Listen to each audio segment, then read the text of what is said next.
So, does anyone care to explain to me what's going on in the sports world right now? Just a few nights ago, when nobody was paying attention, Luka Doncic gets traded to the Los Angeles Lakers. Then, you fast forward a couple days later, and Myles Garrett requests a trade out of Cleveland. 2025 is starting off insane already, but as a Washington Commanders fan, I could not be more excited about Myles Garrett requesting a trade because for the first time in years, a star player like this is an actual possibility for my squad. And if you've been a Washington Commanders football team or Redskins fan for a very long time, you know we're typically the team on the opposite side of this. We're typically the team that is shipping off our star player, or our star player is demanding a trade or release, like Trent Williams, Shan Bailey. But now in this generation with Adam Peters and Josh Harris and Jaden Daniels, we're the team that we can actually go and get these star players. And mind you, the Washington Commanders has the second highest odds to land Myles Garrett right now as we speak. And it just makes too much sense. From salary cap to draft picks and to needs of the team, Washington, go get Myles Garrett. Let's talk about it. What's good, y'all? It's your man Juan Gotti here. Before we get any further in today's video, I want you guys to do me a favor. Subscribe to my fitness channel as I'm documenting my journey from fat to lean. I am a beginner and want to take you guys along this journey with me, so please subscribe. Link is in the description. The way that we live is not for everybody. We're going to run and put our bodies on people in a violent manner. I love the way she move it, shake it on me. When she cry for him, the shawty is the winner. You can tell that shawty's on. You know what time it is. It's time to come out. I love the way she move it, shake it on me. YouTube, what's going on? It's Juan Gotti here. We have the Washington Commanders video, and in today's video, I'm coming on here with a video where we're going to be talking about Myles Garrett and the possibility of him coming to the Washington Commanders. So without further ado, let's get straight into today's video. Before we do, make sure you guys go down below, leave a like on this video, subscribe to the channel if you are new, turn on post notifications so you get notified when I upload new videos like this to the channel. We're on the road to 9,000 subscribers, so I'd be greatly appreciated if you help me reach that goal as soon as possible. Thank you so much. Let's get straight to it. So I'm gonna start the video off like this. I'm not even gonna BS you. I waited a day to record this video so I can allow more information to come out, and now that we have it, we can talk about it. So Myles Garrett requested a trade yesterday, as we know, but the Cleveland Browns front office just came out and said that they're not going to trade Myles Garrett. Yeah, okay. Listen, Myles Garrett requesting a trade isn't typical. You don't have Myles Garrett requesting a trade because he wants a new contract and all this and that. He wants more money. He simply requested a trade because he wants to go to a winning destination. Myles Garrett has all the statistics, all the money in the world, and right now at the age and at the career point that he's at, he just wants to win a Super Bowl. He's a first ballot Hall of Famer off of skills and off of accolades, stands for Super Bowl wins and playoff appearances. He's ready to win now. He told the Cleveland Browns front office straight up, I am not going through another rebuild, and if that's your plan, then let me out. That's why he requested his trade, because clearly if you look at the Cleveland Browns, they're in no win now mode. They're rebuilding yet again, and Deshaun Watson, who they paid all this money to, was a complete failure. And oh yeah, he just re-aggravated his torn Achilles, so they're going to be in the market for a quarterback yet again. They have to rebuild this team yet again, and Myles Garrett is like, bro, I'm tired of being here going through stuff like that. I want to win. I'm not getting any younger. I already have all the money that I could ask for. I'm already constantly putting up crazy stats, and I'm too good to not be competing in January and February. So the Cleveland Browns could be stubborn and say we're not trading Myles Garrett no matter what, but you're only hurting your team, because Myles Garrett is the kind of star player that's going to net you so much in return that can speed up your rebuild process. That's one. And two, Myles Garrett probably is just going to hold out out because he does not want to play for your team anymore. And how foul of you as an organization to not want to do right by one of your best players ever.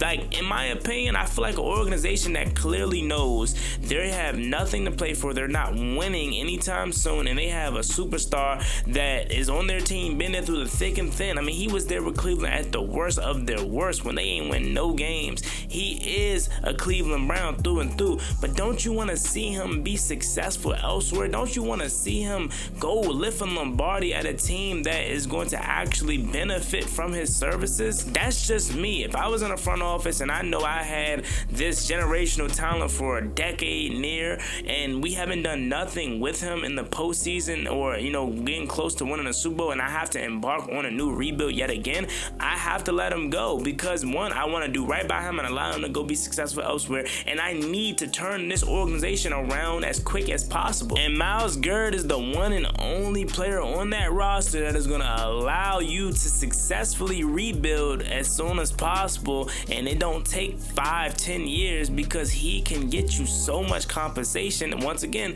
that can speed up your process. So if I'm Cleveland, even if I don't want to do it, I have to do it. If you're Cleveland, you have no choice but to embrace the rebuild yet again because your GM has mismanaged your salary cap so badly that you're literally in a cap hell. This is per Bleacher Report. Trading the reigning defensive player of the year before June 1st would put $36.2 million in dead cap on the books and have a $16.5 million salary cap charge per spot track. Waiting until after June 1st would spread the dead money across 2025, $14.8 million, and 2026, $21.5 million. But that timeline kind of defeats the purposes behind doing the trade in the first place. Continuing on with the article, it says, based on how these things go, draft compensation would account for most or all of the return from a Garrett trade. That puts the onus on moving him before the 2025 NFL draft gets underway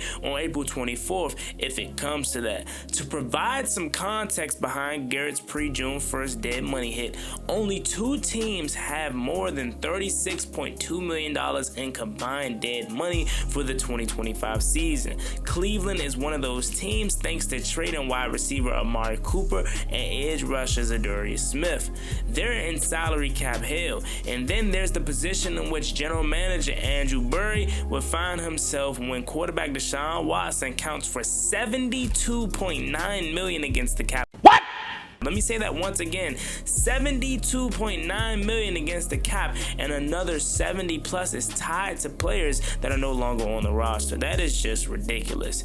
If you accept the premise that rebuilding is the most sensible path forward for Cleveland, then the finances alone shouldn't stand in the way of a Garrett trade. The Denver Broncos paid a massive cost to move on from Russell Wilson, and that didn't even stop them from making the playoffs. But Garrett's lingering impact on the payroll would serve as a reminder of how badly Burry has mismanaged the roster in pursuit of a championship. So again, Cleveland, even if you don't want to trade Myles Garrett, it's in your best interest to do so you can get out of salary cap hell and rebuild your team to put out a product that your fans won't be disappointed in. Absolutely, Barry can't stay after making that decision.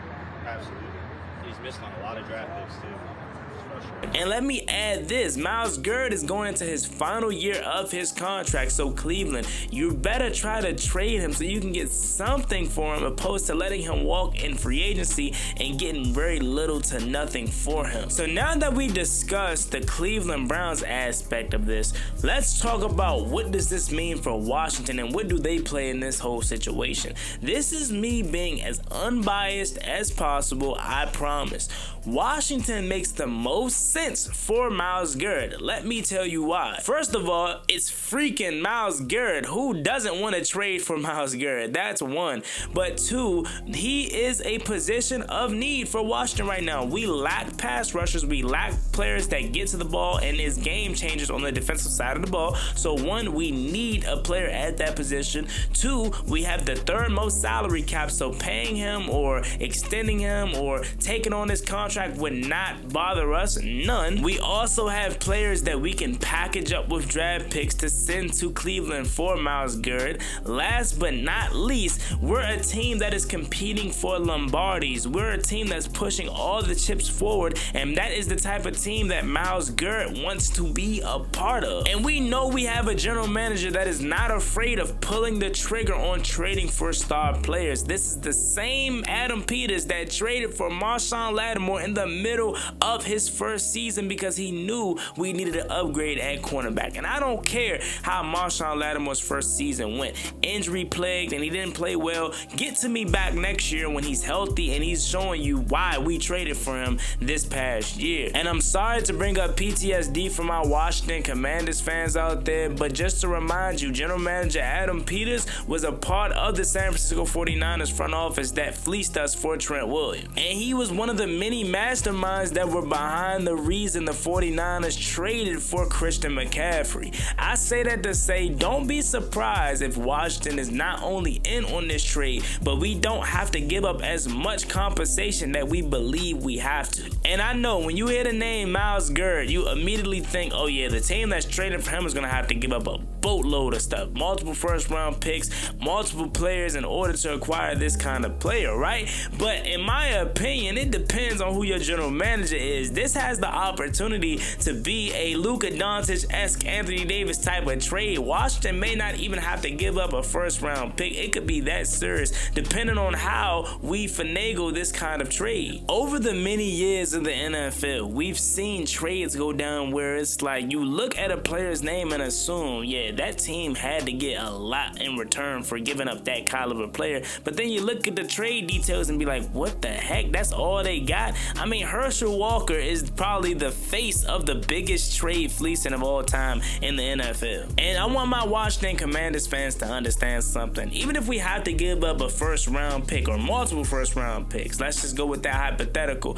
In my opinion, you shouldn't be that bent out of shape about it because we're going to be competing for Lombardi. So just like this year, our first round pick is 29. Next year, 30, 31, 32. We're going to be picking so late in the first round that those first round picks are damn near going to be second round picks. So don't get too bent out of shape if you see, oh, Washington gave up a first round pick. Like, bro, we're going to be competing for Super Bowls, so it doesn't really matter. However, don't be surprised if Adam Peters finds a way to trade for Myles Garrett without giving up a first round pick. If there's any general manager in the NFL that I think could pull that off, it's literally Adam Peters. He found a way to get a third round pick for Jahan Dotson. He got quality compensation for trading quarterback Sam Howell. So again, Adam Peters is the guy that can find a way to finesse Cleveland for Myles Garrett. So it just makes too much sense for both sides if you ask me. Cleveland needs to get out of salary cap hell and needs to properly rebuild. Washington needs a game changer on that defense that is going to allow this team to go to the next level since we're competing for Super Bowls. This trade needs to go down. So there you have it. Let me know what you guys think about this video in the comment section down below. If you're a Cleveland Browns fan, leave your comments down below. If you're a Washington Commanders fan, leave your thoughts and comments down below as well. How do you feel about Washington trading for Myles Garrett? As always, me and boy Juan Gotti, like, comment, and subscribe to the channel. We're on the road to 9,000 subscribers, so we greatly appreciate if you can reach that goal as soon as possible. I'll catch you on the next video. I'm out. Peace.